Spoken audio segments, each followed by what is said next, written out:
नमस्कार। आप देख रहे हैं न्यूज़ पॉइंट पॉडकास्ट और मैं हूं आपके साथ सुषमा। आज की इस पॉडकास्ट में बात प्रशांत किशोर की। पॉलिटिकल स्ट्रेटेजिस्ट प्रशांत किशोर ने हाल ही में एक इंटरव्यू दिया। इस दौरान उन्होंने कहा कि भाजपा को लोकसभा चुनाव में लगभग 300 सीटें मिलने की संभावना है। साथ ही उन्होंने कहा कि प्रधानमंत्री नरेंद्र मोदी के खिलाफ कोई व्यापक गुस्सा नहीं है। इस इंटरव्यू में बात करते हुए प्रशांत किशोर ने कहा कि बीजेपी के लिए अपने दम पर 370 सीटें हासिल करना असंभव है और अनुमान जताया कि पार्टी को लगभग 300 सीटें मिलेंगी। प्रशांत किशोर ने कहा कि जिस दिन से पीएम मोदी ने कहा कि बीजेपी को 370 सीटें मिलेंगी और एनडीए 400 का आंकड़ा पार करेगा, मैंने कहा कि ये संभव नहीं है। ये सब कार्यकर्ताओं का मनोबल बढ़ाने के लिए नारेबाजी है। बीजेपी के लिए 370 सीटें हासिल करना असंभव है, लेकिन ये भी निश्चित है कि पार्टी 270 के आंकड़े से नीचे नहीं जा रही है।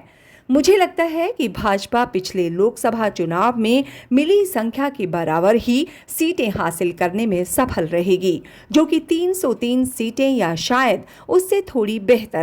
300 सीटों के अनुमान पर विस्तार से बात करते हुए उन्होंने कहा कि भाजपा को लोकसभा चुनाव में उत्तर और पश्चिम क्षेत्रों में कोई भौतिकवादी नुकसान नहीं हो रहा है, जबकि दक्षिण और पूर्व में बिहार, बंगाल, ओडिशा, तेलंगाना, आंध्र प्रदेश, तमिलनाडु और केरल में उसकी सभी सीटों में वृद्धि देखी जाएगी। प्रशांत किशोर ने बताया कि 2019 के चुनावों में भाजपा ने अपनी 303 सीटें कहां हासिल की। उन 303 सीटों में से 250 उत्तर और पश्चिम क्षेत्र से आई। ऐसे में मुख्य सवाल ये है कि क्या भाजपा को इन क्षेत्रों में जरूरी नुकसान यानी 50 या अधिक सीटों का सामना करना पड़ रहा है।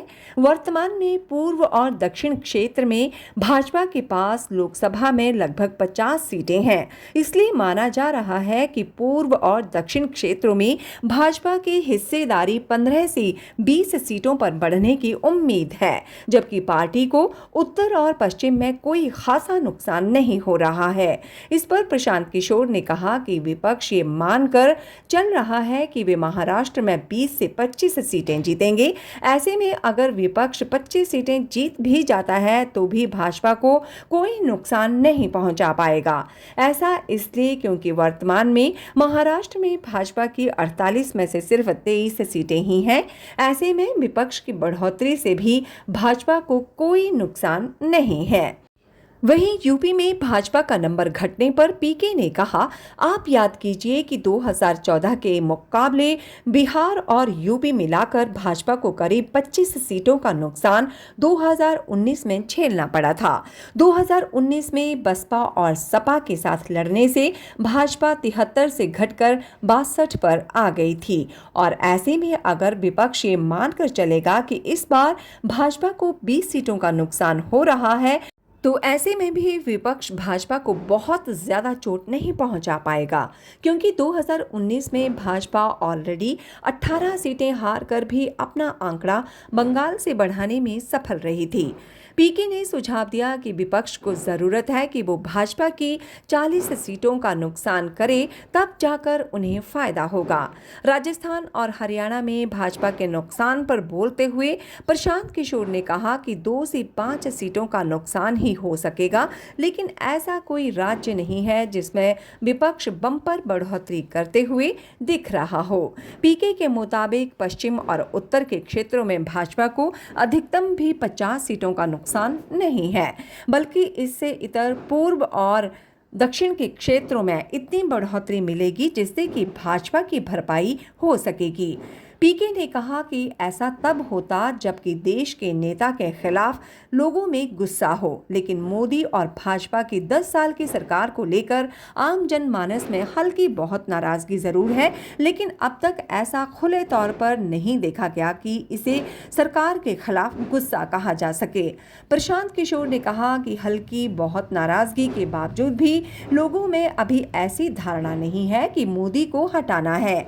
वहीं सरकारों के हारने बढ़ने के दूसरे कारणों पर जोर देते हुए प्रशांत किशोर ने कहा कि ऐसा तब होता है कि अगर कोई नया आदमी आए और लोगों के मन में उसके प्रति सकारात्मक छवि हो, लोगों के मन में नए व्यक्ति को लेकर ये धारणा बन जाए कि ये आकर हमारी स्थिति मोदी जी से भी बेहतर कर देगा, तब लोग बदलाव के मूड में आते हैं। लेकिन फिलहाल जनता के मन में ऐसी स्थिति नहीं है कि उन्हें बदलाव चाहिए और ना ही ऐसी इमेज सामने है कि नया व्यक्ति इनसे बेहतर काम करेगा। वहीं मोदी 3.0 पर बात करते हुए प्रशांत किशोर ने कहा, पीएम मोदी के संभावित तीसरे कार्यकाल में राज्यों की वित्तीय स्वायत्तता में कटौती करने की कोशिश की जाएगी। सरकार द्वारा अपने तीसरे कार्यकाल में लिए जा सकने वाले कुछ महत्वपूर्ण फैसलों के बारे में बात करते हुए प्रशांत किशोर ने अनुमान जताया, मुझे लगता है कि वे धमाकेदार शुरुआत करेंगे। व्यापक रूप से सत्ता और संसाधनों का विकेंद्रीकरण होगा। साथ ही उन्होंने कहा कि राज्यों की वित्तीय स्वायत्तता को कम करने की भी एक जरूरी कोशिश की जा सकती है। सुनते रहिए न्यूज़ पॉइंट पॉडकास्ट, आपकी आवाज़।